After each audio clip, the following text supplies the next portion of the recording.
nice to see you. You're looking great today. It feels like forever since I've laid my eyes on you. Okay, this summer we're looking at what it means to take a closer look and focus. We're finding out what it means to have faith. So what is faith? Faith is trusting in what you can't see because of what you can see. Speaking of things you cannot see, I have a little game for you. In just a minute, a series of side-by-side photos are going to pop up on your screen. Your job is to spot as many differences as you can. Are you ready? Are you set? Let's go!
Different that you didn't see the pictures? I know there were some photos that I didn't see the difference. How hard did you have to focus on those photos? Some of them you really had to focus to see the difference. Let's focus on the one who can see everything. So everyone stand up and let's worship the Lord together.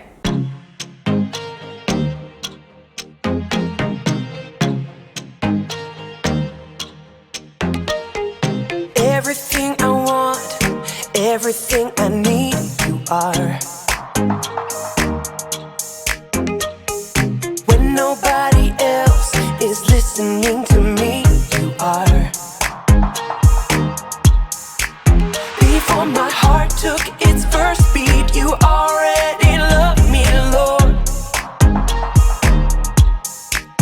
And in your kindness, you saved me. You're all that I'm living for.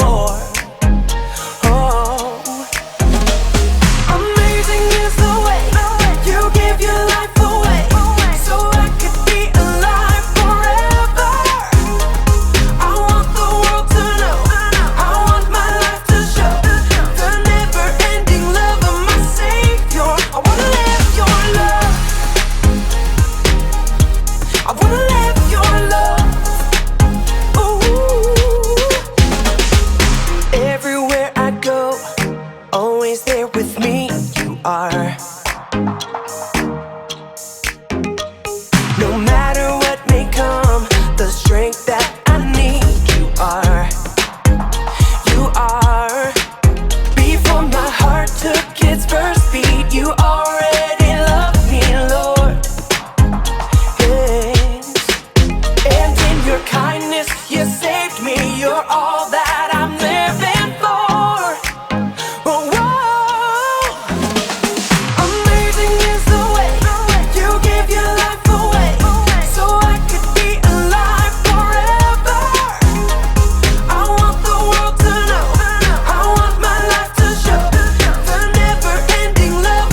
Savior.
up to today?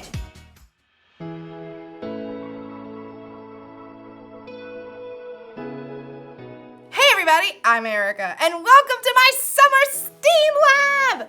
Today, I'm challenging myself to some optical illusions.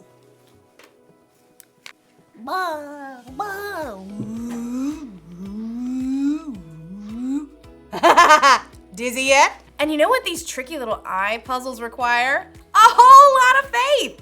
Faith is trusting in what you can't see because of what you can see. So, let's give it a go! Whoa! That is wild! Wanna see? Does it look like the circles are moving? But they aren't! It's a still photo! The way the gray and the black and the white are used makes it look like it's moving. Crazy, right? Do I look like I'm moving? Now, this one is easy. Okay, which of these objects is bigger than the other? Object A. Duh. All right. Wait. Object A. Right? Wait a second. They're the same size. I'm so shocked right now. Okay, sometimes what we think we see is not what's real. And when we discover the truth, it can be shocking. Today's story is all about a guy named Saul who thought he knew it was true, but he was in for a big shock. Let's check it out. Wow, she really blew my mind with the train tracks. Let's turn to Acts 9, 1 through 9, and see what blew Saul's mind on the road to Damascus. The Bible. It's 66 books of history, stories, letters, and poetry that fit together to form God's one big story. The epic adventure of how He created us and loves us so much that He made a way to rescue us. As we travel through the Bible, from Genesis to Revelation, we discover people who met God and found their lives changed forever. Now for an amazing story, inspired by the book of Acts, chapter 9, verses 1 through 9. If anyone was set up for the good life, it was Saul of Tarsus. Greetings. Though Saul's family was Jewish, he was also born a Roman citizen. Throughout his life, he was known by two different names. You may call me Saul or Paul. As a young man, Saul was sent to Jerusalem to study with the famous Rabbi Gamaliel. Let's see. You have achieved 100% in classical literature, 111% in philosophy, and in ethics, 99%. I vow to do better. Saul became a Pharisee like his father before him.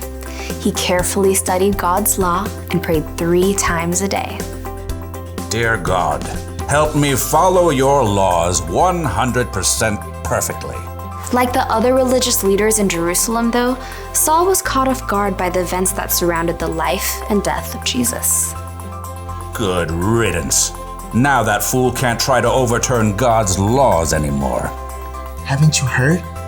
Jesus' follower says he's returned to life. They've seen Jesus? They've seen Jesus.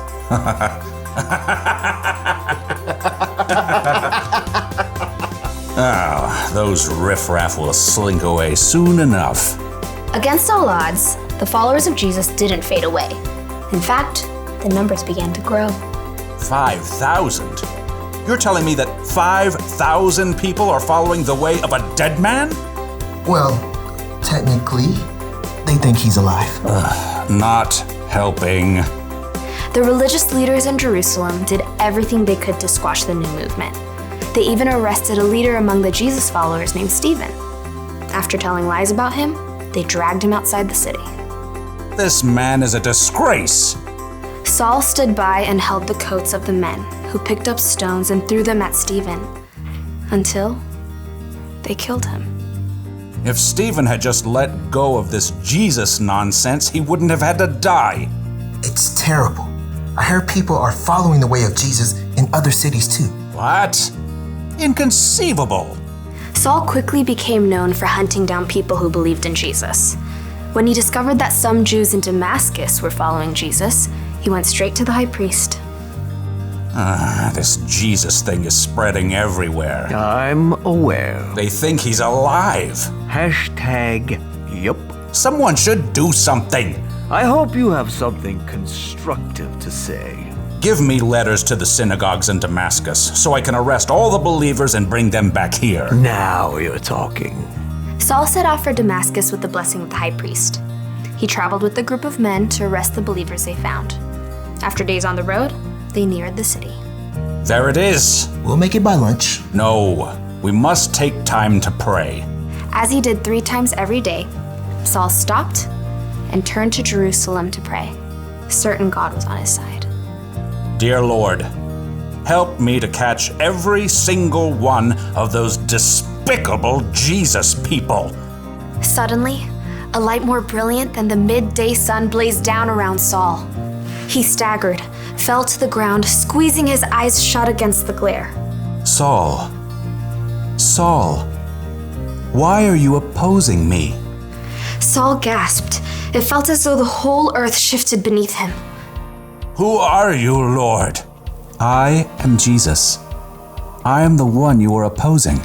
The men around Saul stared in horror and confusion, unable to speak. They could see no one, but heard a sound, perhaps like a roar of thunder. Now get up and go into the city. There you will be told what you must do. Saul reeled. He struggled to his feet and finally opened his eyes. He saw nothing, only darkness. What's happened? You tell us. We saw the light, and you fell, and this sound, and then you said... I can't see. What? I can't see. I've been blinded. That's not good. Here, take my hand.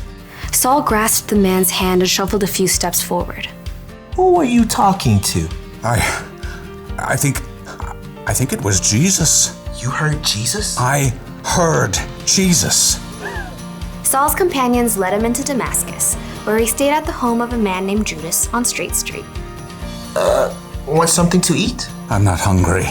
Or water? Not thirsty. For 3 days, Saul wrestled with himself and God. He'd come face to face with the very man he knew was dead, but discovered that Jesus was very much alive. Now blind, Saul was forced to see everything in a brand new light.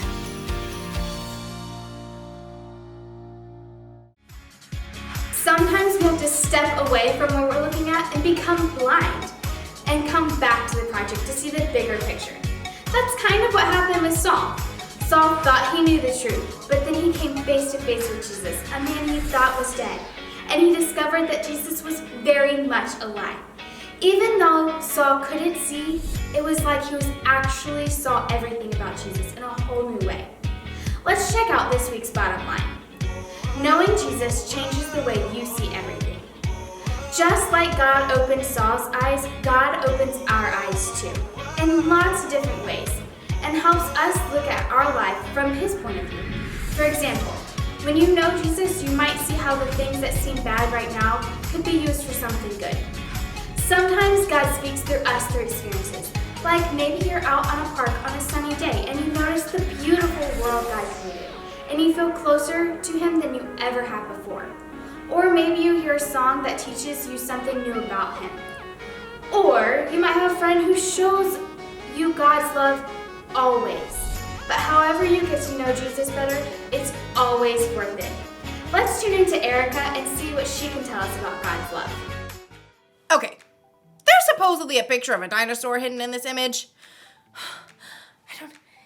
Focus. Okay, I'll just have to have faith that there's a dinosaur in this picture because I do not see it.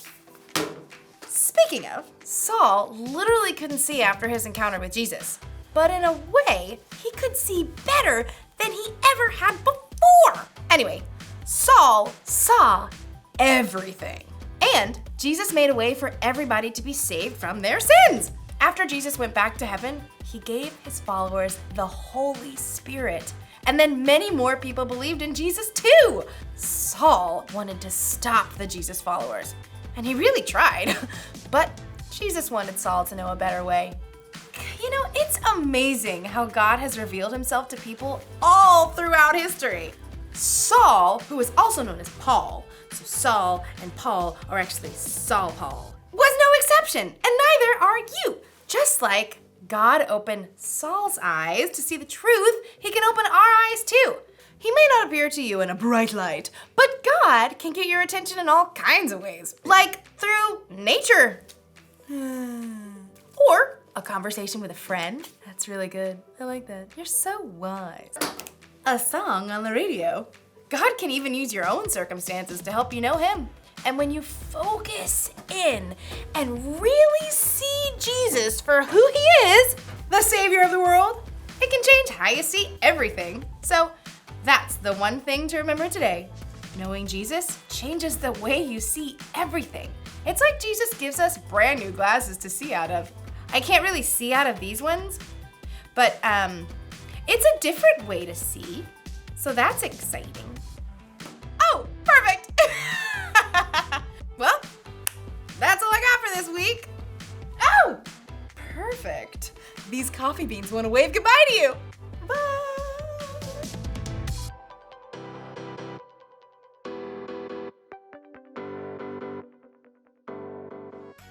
That last picture made me dizzy. You know, there's something else that is fun, but also makes me dizzy. It's dancing. Let's all stand up and sing.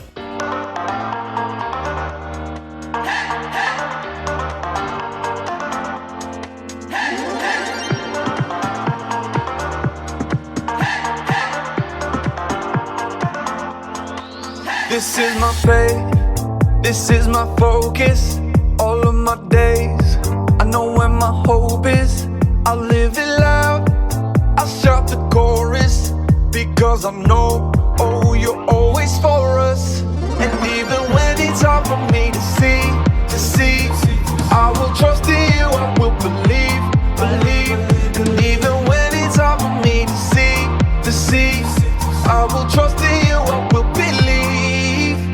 And keep on looking to you for where I'm going, knowing you go there too. I'll keep on looking to you. I'll fix my eyes on you. You are my only focus. You are my only focus. You are my only focus. I fix my eyes on you. This is my faith, this is my focus.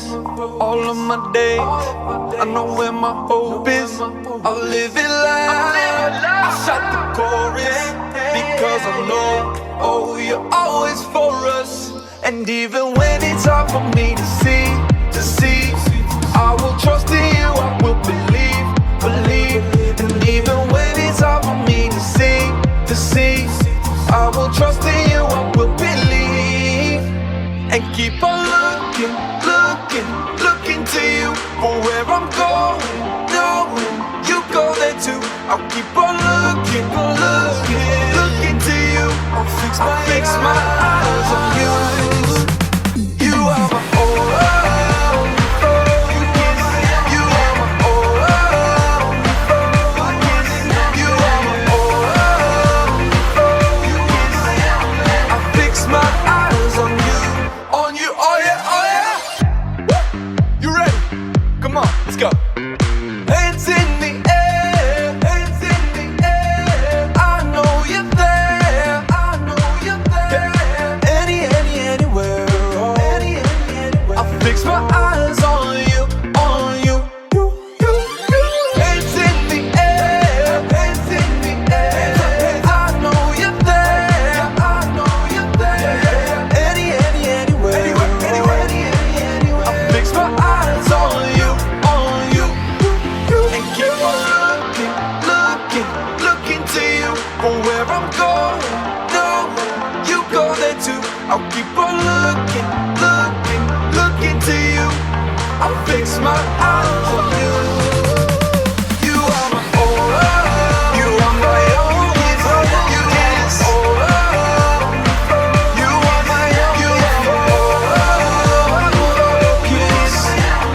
fix my eyes on you, on you, on you.